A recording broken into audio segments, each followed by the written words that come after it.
Hari ini kita mau mencoba mengenali kenapa kok Matic itu ada suara gerak-gerak ketika pertama kali start. Terus kemudian coba kita lihat aja dulu. Jadi ini covernya sudah tak buka. Terus nanti saya starter motornya. Nanti diperhatikan posisi fan bell ini ketika mau bergerak pertama kali ya. Ini coba diperhatikan. Coba diperhatikan gerakan dari fan bell ini.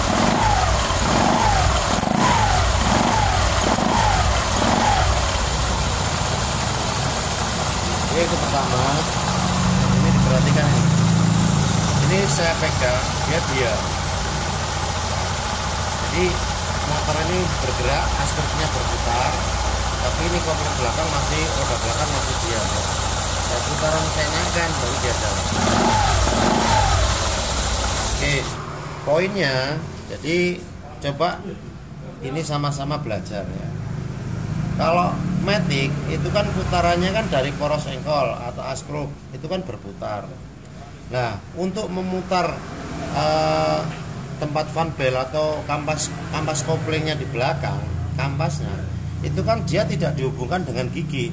Kalau dari askruk langsung disambung gigi kayak kopling manual, maka gerak-geraknya tidak ada.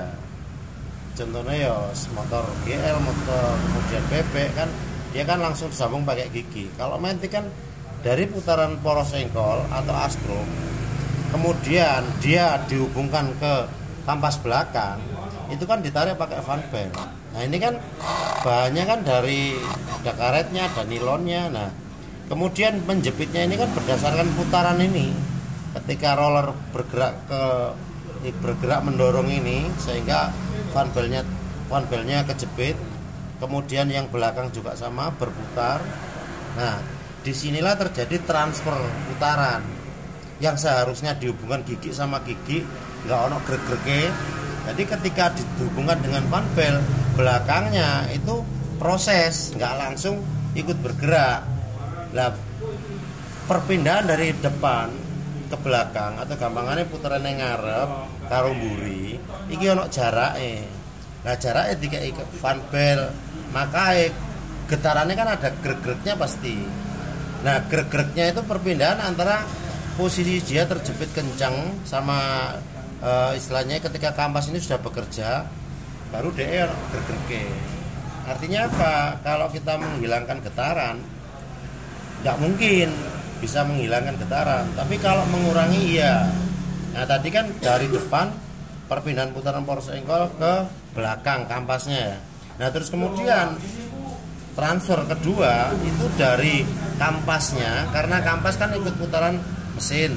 Nah ini mangkoknya ini kan ikut putaran roda belakang. Nah ini kan ada jarak antara kampas sama rumah kampasnya ini. Nah proses mengikati kampas nenggone oma ini di rumahnya ini, itu dia mekar berdasarkan putaran. Semakin cepat putarannya di atas 1800 baru dia mengikat. Tapi posisi top atau mengikatnya terkuat, pengikatan terkuat, otomatis kan putarannya semakin tinggi dia semakin kencang mengikat. Di sini ada gaya sentrifugal. Nah, kemarin di video kemarin kan ada gaya sentrifugal itu kan gaya yang selalu meninggalkan titik pusatnya. Semakin cepat putarannya, maka gaya itu semakin jauh meninggalkan. Karena ditahan sama mangkok, maka daya cengkramnya semakin kenceng. Artinya apa ini kok dinamakan kopling? Ya dinamakan kopling karena penghubung dan pemutus putaran. Putaran apa? Putaran dari askruk diteruskan ke fan bell ini, rumahnya kampas di dalam itu berputar ikut poros engkol. Terus mangkoknya berputar ikut roda. Jadi bergeraknya roda itu ketika diikat kampas gandanya ini, kampas koplingnya ini mengembang mengikat rumahnya ini, baru roda ikut berputar. Coba tak starter ya. Nah, ini perhatikan, ini pergerakan ini transfer putaran dari depan ditransfer ke belakang, kemudian ditransferkannya ini saya pegang masih berhenti loh, ini kan berhenti. Kenapa? Karena dia belum mengikat. Begitu saya gas, putarannya semakin naik, dia semakin kenceng, akhirnya ikut rodanya ikut berputar. Ini.